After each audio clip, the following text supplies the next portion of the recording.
Everyone, today we are talking about the operation on a set. किसी set पे कौन कौन से ऑपरेशन जो है वो किए जा सकते हैं, आज हम उसके बारे में डिस्कस करेंगे। सबसे पहला हमारे पास है कि हम किसी दो सेट्स की जो है वो यूनियन फाइंड आउट कर सकते हैं, उनकी इंटरसेक्शन फाइंड आउट कर सकते हैं, और उन दो सेट्स के दरमियान जो है वो चेक कर सकते हैं क्या वो डिस्जॉइंट सेट्स हैं या ओवरलैपिंग है। वो हमें यहाँ से यूनियन और इंटरसेक्शन से ही पता लग जाता है। और कॉम्प्लीमेंट फाइंड आउट करते हैं किसी सेट का, और डिफरेंस फाइंड आउट करेंगे टू सेट्स का। ठीक है, तो यहाँ से बेसिकली वन बाय वन मैं इसका आपको इंट्रोडक्शन दे देती हूँ। इंटरसेक्शन ऑफ टू सेट्स क्या है, दो sorry union of two sets, दो सेट्स के दरमियान जो यूनियन का ऑपरेटर होता है वो इस तरह से उसको डिनोट किया जाता है। और यूनियन का मतलब है कि अगर एक सेट ए है, उसके एलिमेंट्स हैं 1 2 3, बी सेट के एलिमेंट होते हैं 3 4 5, तो यूनियन के सेट में हम इन दोनों एलिमेंट्स को कंबाइन करके एक सेट में लिख देते हैं। मीन से 1 2 3 4 5 लिख देंगे। आप देख सकते हो कि यहाँ 2 और 3 सेट में भी है और इस सेट में भी है, लेकिन यूनियन के सेट में, आंसर के सेट में हम उसको एक ही बार लिखेंगे 2 और 3 को, क्योंकि अगर हम यहाँ पे दो बार लिख देते हैं 2 को और 3 को, तो as per definition of set ये हमारे पास सेट नहीं रहेगा, क्योंकि हम सेट में पढ़ते हैं कि किसी भी सेट में एलिमेंट्स क्या होने चाहिए, डिस्टिंक्ट होने चाहिए और वेल डिफाइंड। डिस्टिंक्ट का मतलब मुख्तलिफ हो एक दूसरे से। इसी तरह जब हम बात करते हैं इंटरसेक्शन की, तो आप ये देख सकते हैं इंटरसेक्शन में हमारे पास जो है दो सेट्स को हमने ये देखना है कि उन दोनों सेट्स में कौन से एलिमेंट सेम है, वो हमने इंटरसेक्शन में लिखने होते हैं। लाइक इस सेट में 1 2 3 एंड 2 3 4 5, इन दो सेट्स में कौन से एलिमेंट सेम है। As you can see 2 and 3 are same here, तो हमारे इंटरसेक्शन के सेट में 2 और 3 आ जाएगा। और इंटरसेक्शन का सिंबल इस तरह से लिखा जाता है। डिसजॉइंट जेट सेट कब होंगे, अगर हमारा इंटरसेक्शन एम्प्टी सेट आंसर आता है तो हमारे दोनों सेट्स क्या है, डिसजॉइंट है। और अगर उसमें कुछ चीज सेम आती है, जैसे यहाँ पे इसमें सेम आ रही थी 2 और 3, यहाँ पे एलिमेंट सेम आ रहे थे, तो ये ओवरलैपिंग सेट है। या इंटरसेक्शन में ही कह लें, अगर इंटरसेक्शन जो है नॉन एम्प्टी होता है तो हम कहेंगे हमारे सेट जो है वो ओवरलैपिंग सेट्स है। फिर हम बात करते हैं कॉम्प्लीमेंट की। कॉम्प्लीमेंट फाइंड आउट करने के लिए हमें चाहिए होता है एक यूनिवर्सल सेट। यूनिवर्सल सेट जो होता है वो बड़े से बड़ा सेट होता है, जिसमें से हम जो है स्मॉल सेट लेते हैं। और यूनिवर्सल सेट को लिखने का ये वे है, हम उसको इस तरह से थोड़े से ऊपर बार उस पर डालना करेंगे।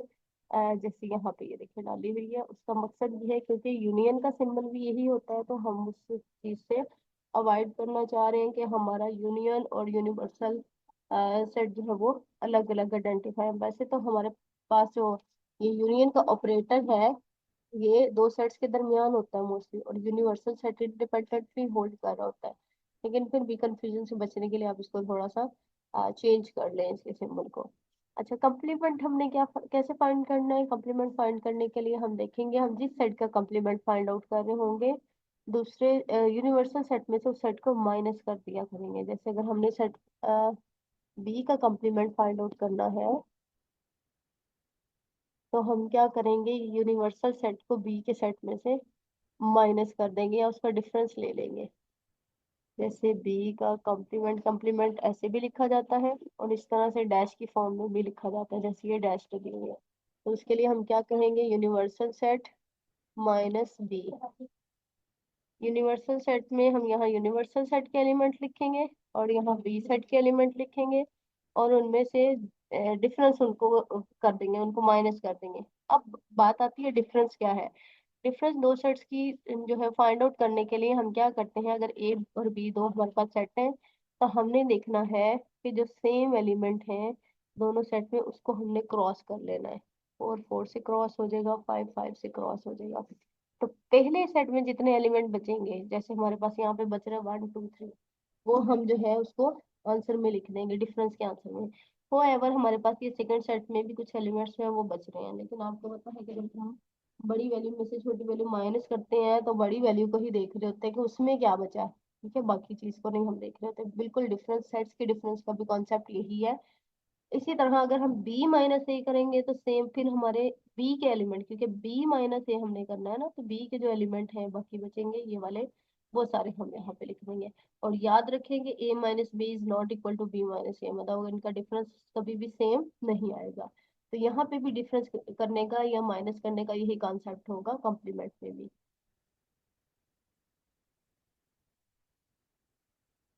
ओके, हम इस की एक्सरसाइज की तरफ आते हैं। 2.2 एक्सरसाइज जो है उसका हमने यहाँ पे करना है क्वेश्चन नंबर 4, दिस वन। इस क्वेश्चन नंबर 4 में ये यूनिवर्सल सेट दिया है, ये ए सेट दिया है, बी सेट दिया है, सी सेट दिया हुआ है। इसमें पहले पार्ट में हमने ए कम्प्लीमेंट फाइंड आउट करना है, यानी कि universal set minus A set. इसमें फाइंड सेकंड पार्ट में बी कम्प्लीमेंट निकालना है, यानी कि यूनिवर्सल सेट माइनस बी। और थर्ड पार्ट में A union B find out करेंगे। फोर्थ पार्ट में ए डिफरेंस बी। 5 में ए इंटरसेक्शन सी। 6 पार्ट में ए का कम्प्लीमेंट लेंगे, सी का कम्प्लीमेंट लेंगे, देन उनकी यूनियन फाइंड आउट करेंगे। 7 में A complement union B find out करेंगे। और 8 पार्ट में यूनिवर्सल सेट का कम्प्लीमेंट लेंगे। अब क्योंकि ये हमारे पास जो है सारे पार्ट्स तो नहीं, मैं यहाँ पे आपको वन बाय वन करवाऊंगी, कुछ प्रैक्टिस के लिए भी आप पे छोड़ूंगी, तो इसलिए मैं यहाँ पे इसका 6 पार्ट करवा रही हूँ। उसकी रीजन ये है कि इसमें सारी चीजें इन्वॉल्व है, कॉम्प्लीमेंट भी इन्वॉल्व है और यूनियन का एक ऑपरेटर भी इसमें इन्वॉल्व है, तो दोनों चीजें आपको क्लियर हो जाएंगी यहाँ से। उसके लिए हम चलेंगे व्हाइट बोर्ड की तरफ, लेकिन व्हाइट बोर्ड पर जाने से पहले हम इस क्वेश्चन को यहाँ से पिक कर लेते हैं, ताकि हम इसको जो है अपने सामने पेस्ट करके वहां पे हम इसको देख सकें। तो मैं आपके सामने व्हाइट बोर्ड को अब शेयर कर रही हूँ।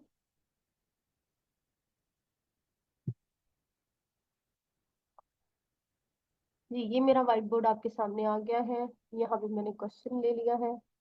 क्वेश्चन को हम एक साइड पे कर लें थोड़ा सा, ताकि हम यहाँ पे स्पेस ले सके। Okay, you can see A complement union C complement find out करने के लिए हमें दो चीजें चाहिए, ए का भी कम्प्लीमेंट चाहिए और सी का भी कम्प्लीमेंट चाहिए। दोनों कम्प्लीमेंट की फिर यूनियन बाद में फाइंड आउट करेंगे, तो इसलिए पहले हम क्या करेंगे, ए का कम्प्लीमेंट फाइंड आउट करेंगे। तो मैं यहाँ पे ए कम्प्लीमेंट के लिए क्या लेंगे, ए कम्प्लीमेंट के लिए हमें लेना है universal set minus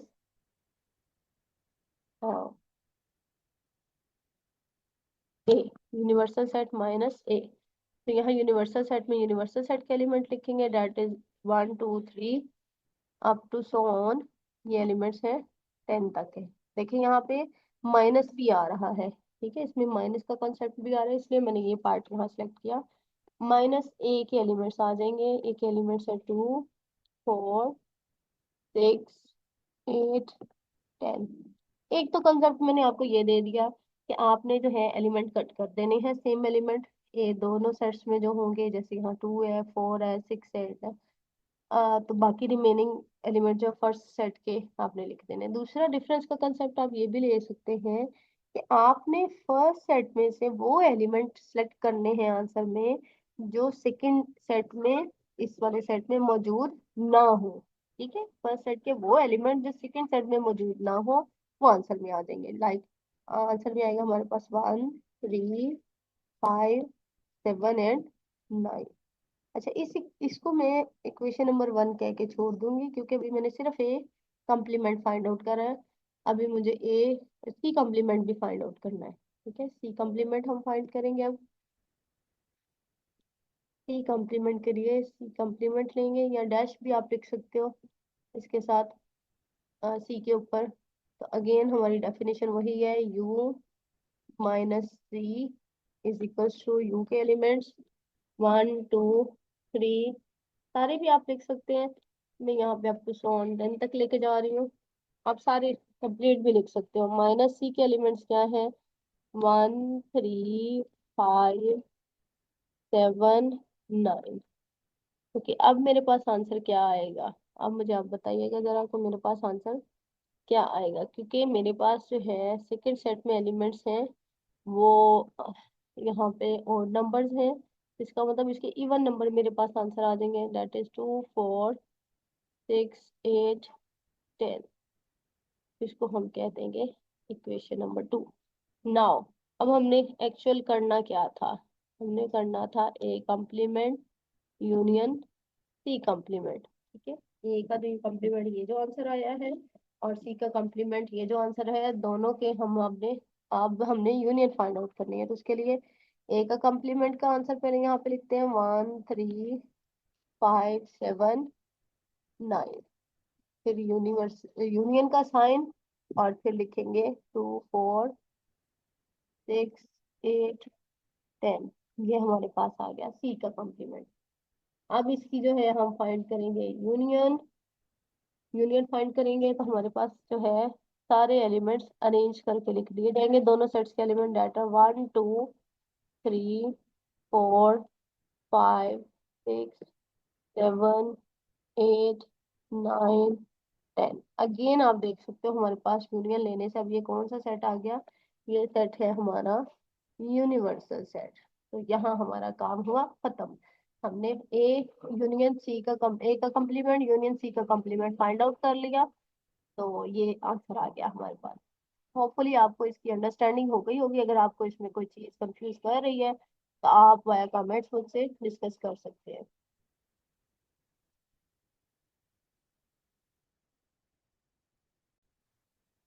okay, again वापस चलते हैं अपनी बुक की तरफ। ये हमारा सब्जेक्ट जो है इसमें प्री कैलकुलस 1 का सब्जेक्ट है। अच्छा, इससे आगे हम आते हैं ऑपरेशंस ऑन 3 सेट्स। 3 सेट्स के दरमियान कौन कौन से ऑपरेशन हो सकते हैं, आपको यहाँ पे नजर आ रहे होंगे।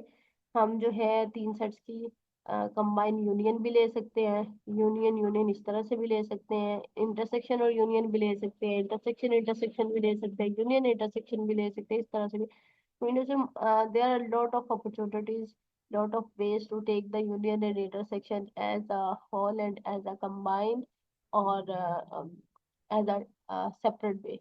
तो ये सारे हम एलिमेंट्स यहाँ से कर सकते हैं। बस आपने यहाँ पे करना क्या है, ये जो ब्रैकेट वाला होगा पार्ट, इसको पहले आपने सॉल्व कर लेना। मिंटू से आप क्या करोगे, बी और सी की पहले यूनियन लोगे, उसका जो आंसर आएगा उसकी यूनियन आप एक सेट के साथ ले लोगे। सिमिलरली इस पार्ट में क्या करेंगे, ए और बी की पहले यूनियन लेंगे, उसका जो आंसर आएगा उसकी यूनियन सी सेट के साथ ले लेंगे। और सेम यहाँ पे बी और सी की पहले यूनियन ले लेंगे, इनका जो आंसर आएगा उसकी इंटरसेक्शन लेंगे आप ए सेट के साथ। और इस वाले पार्ट में आप क्या कर सकते हो कि ए और सी की पहले यूनियन लेंगे, उसको नंबर 1 कह लेंगे, बी एंड सी की यूनियन लेंगे, उसको नंबर 2 कह लेंगे। फिर इक्वेशन नंबर 1 और 2 यानी कि this one and this one, इनके आंसर जो है उनकी क्या लेनी है, आपने इंटरसेक्शन फाइंड आउट करनी है। तो ये कोई एक बिग डील नहीं है, वेरी इजी वे है। जो 6 7 क्लास के स्टूडेंट्स भी करते हैं, आप भी कीजिएगा प्रैक्टिस इसकी। मेथड मैंने आपको बता दिया है कि क्या मेथडोलॉजी है यूनियन की और इंटरसेक्शन किस तरह से फाइंड आउट करने हैं। अच्छा, इसमें प्रॉपर्टीज की तरफ आते हैं। ये हमारी जो प्रॉपर्टी है A union B is equal to B union A, इसको हम कहते हैं commutative property of union. Commutative को का मतलब है दो सेट्स के दरमियान, इसी तरह इंटरसेक्शन भी है। इसका मतलब ये है कि अगर आप ए की बी के साथ यूनियन ले लें या बी सेट की ए सेट के साथ यूनियन ले लें तो आपका आंसर सेम आएगा। सिमिलरली इंटरसेक्शन में भी है।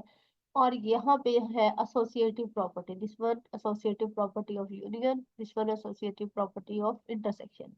तो यहाँ पे भी हम ये कर रहे हैं कि बी और सी की पहले यूनियन ले रहे हैं, देन ए के साथ ले रहे हैं, और राइट साइड पे हम क्या कर रहे हैं, ए यूनियन बी पहले ले रहे हैं और देन उसकी यूनियन सी के साथ ले रहे हैं। जब आप इस तरह की प्रॉपर्टी सेटिस्फाई करोगे, आपके पास सेट दिए होंगे ए बी सी, और आपसे कहा जाएगा कि ये वाली प्रॉपर्टी सेटिस्फाई करे, ये नाम लिख के बताया जाएगा, तो आपने यहाँ से वो वाली प्रॉपर्टी लिखनी है। उसकी पहले लेफ्ट हैंड साइड सॉल्व कर ले, फिर राइट हैंड साइड ये लिख के उसको सॉल्व कर ले। तो आपके पास दोनों के आंसर जो है वो सेम आएंगे, उनको नंबरिंग देने के बाय नंबर, इक्वेशन नंबर 1 और 2, left hand side is equal to right hand side. इसी तरह बाकी हमारे पास जो प्रॉपर्टीज है लास्ट वाली दो, वो है जी distributivity of union over intersection. ये देखिए यहाँ से ये पहला को वो क्या साइन आ रहा है, यूनियन, अगला क्या आ रहा है, इंटरसेक्शन। और यूनियन क्या हो रहा है, डिस्ट्रीब्यूट हो रहा है, ए का यूनियन बी के साथ भी और ए की यूनियन सी के साथ भी डिस्ट्रीब्यूट हो रही है। यहाँ ए के साथ यूनियन जो थी वो बी के साथ भी ली गई है और ए की यूनियन सी के साथ भी ले लें, तो ये हमारे पास डिस्ट्रीब्यूटिविटी प्रॉपर्टी बन जाएगी। ये यूनियन ओवर इंटरसेक्शन की और ये इंटरसेक्शन ओवर यूनियन की बन जाएगी। ठीक है। और दो हमारे पास और लॉज हैं जिनको हम डिमार्गन्स लॉ का नाम देते हैं। इसमें ये है कि लेफ्ट हैंड साइड में हम क्या करते होते हैं, ए सेट और बी सेट की यूनियन फाइंड आउट करते हैं, जो आंसर आ जाता है उसका देन यूनिवर्सल सेट में से माइनस करके कंप्लीमेंट ले लेते हैं। इसी तरह राइट हैंड साइड पे क्या करते हैं, ए का कंप्लीमेंट पहले निकालेंगे, बी का कंप्लीमेंट निकालेंगे, देन उसकी इंटरसेक्शन लेंगे, जैसे भी मैंने इस पार्ट में किया था, ए का कंप्लीमेंट और सी का कंप्लीमेंट देन यूनियन ली थी, ऐसे ही यहाँ अलग अलग कंप्लीमेंट लेके देन इंटरसेक्शन लिया जाएगा। और ये 8 पार्ट जो है ये यूनियन के रिस्पेक्ट से डिमॉर्गन लॉ है और ये इंटरसेक्शन के रिस्पेक्ट से। आप याद रखें, अगर यहाँ यूनियन है तो डिमार्गर लॉ में राइट साइड पे ये इंटरसेक्शन होगा, अगर इस साइड पे इंटरसेक्शन है तो यहाँ पे वो यूनियन आएगा। इस तरह से इसमें फर्क होता है थोड़ा। ठीक है, इसको अब हम जो है अप्लाई करते हैं इन सारे लॉज को और अपने क्वेश्चंस पे।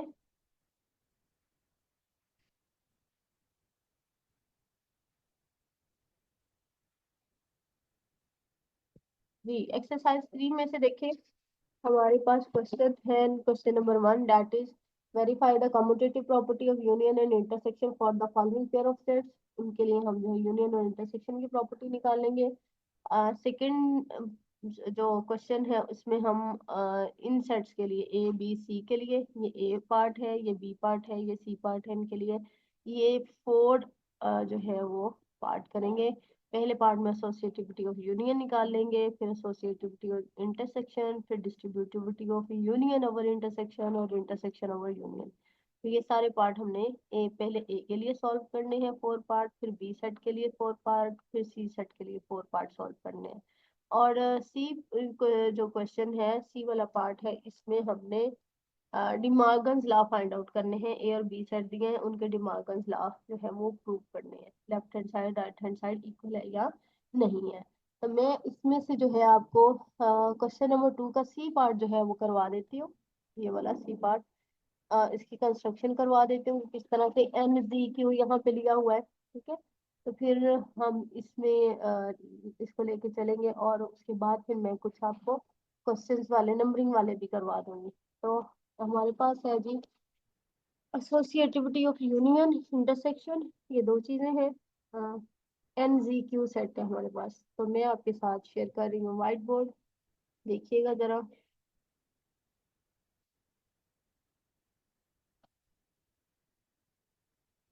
जी, हमने यहाँ पे क्या किया, लेट कर लिया कि हमारा जो ए सेट है वो क्या है, नेचुरल नंबर का सेट है।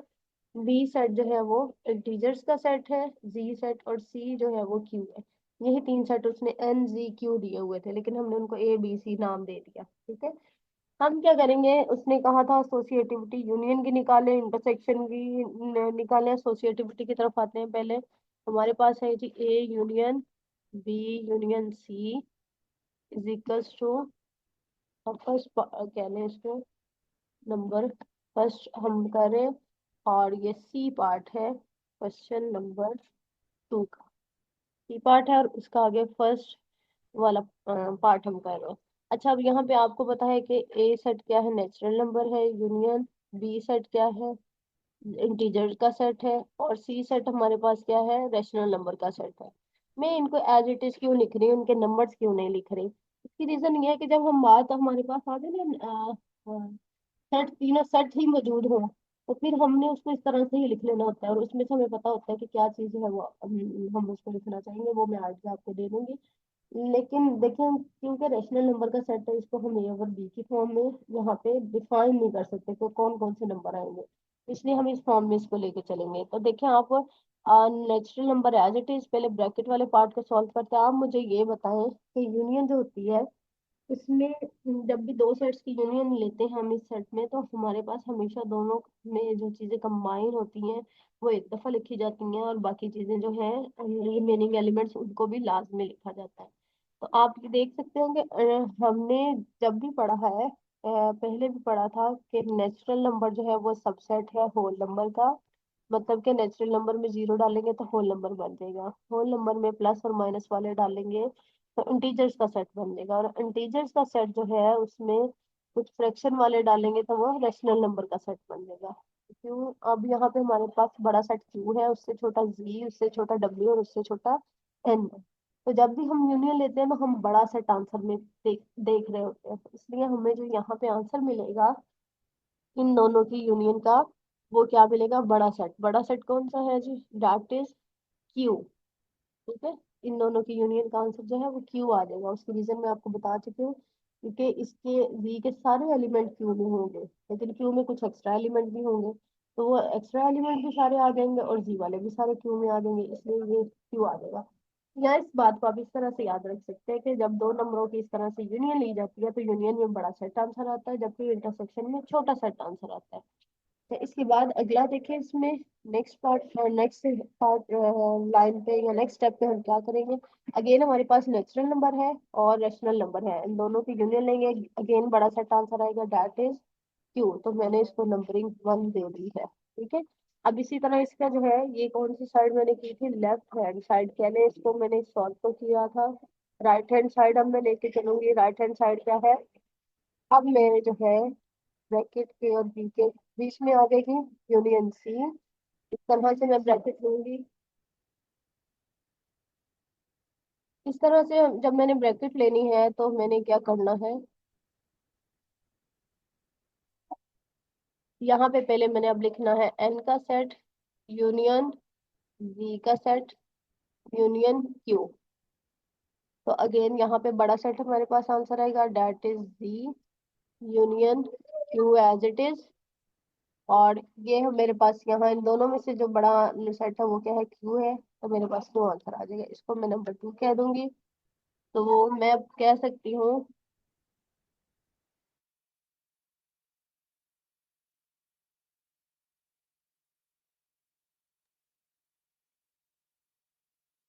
अब बाय इक्वेशन 1 एंड 2 जो है हम देख सकते हैं कि हमारे पास लेफ्ट हैंड साइड इक्वल आ रही है राइट हैंड साइड के।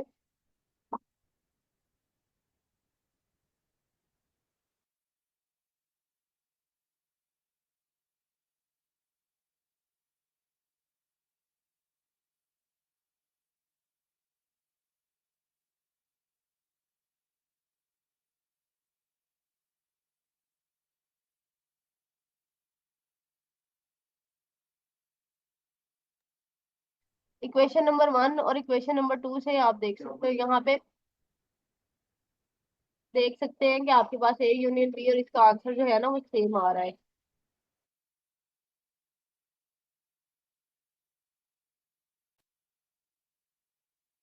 ये देखिए यहाँ इक्वेशन नंबर 1 से और इक्वेशन नंबर 2 आप देखें तो दोनों का आंसर क्यों आ रहा है। तो हम यहाँ पे कह सकते हैं कि हमारी जो लेफ्ट हैंड साइड है वो इक्वल है राइट हैंड साइड के।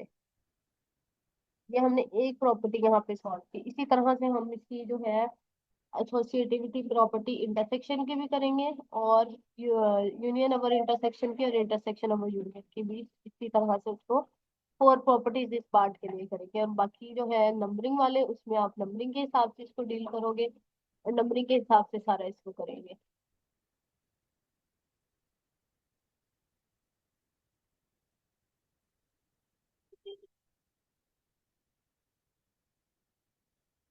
यहाँ पे डिमॉर्गन्स लॉ भी इसी तरह से हमने पहले क्या करना है कि जैसे डिमॉर्गन लॉ यहाँ पे दिए हुए हैं, पहले यूनियन फाइंड आउट करेंगे, फिर जो आंसर आएगा उसको यूनिवर्सल सेट में से माइनस कर देंगे। इसी तरह से इन दोनों पार्ट में हम पहले उनका कंप्लीमेंट फाइंड आउट करेंगे, देन उसका इंटरसेक्शन।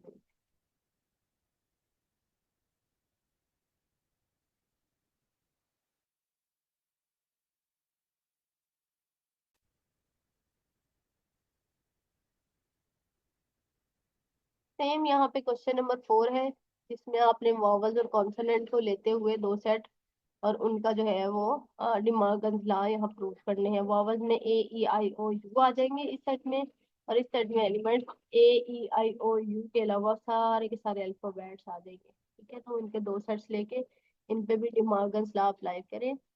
और जिस पार्ट की आपको कंफ्यूजन हो वो फिर आप मुझसे डिस्कस कर सकते हैं, फर्दर हम उसको देख लेंगे इंशाल्लाह।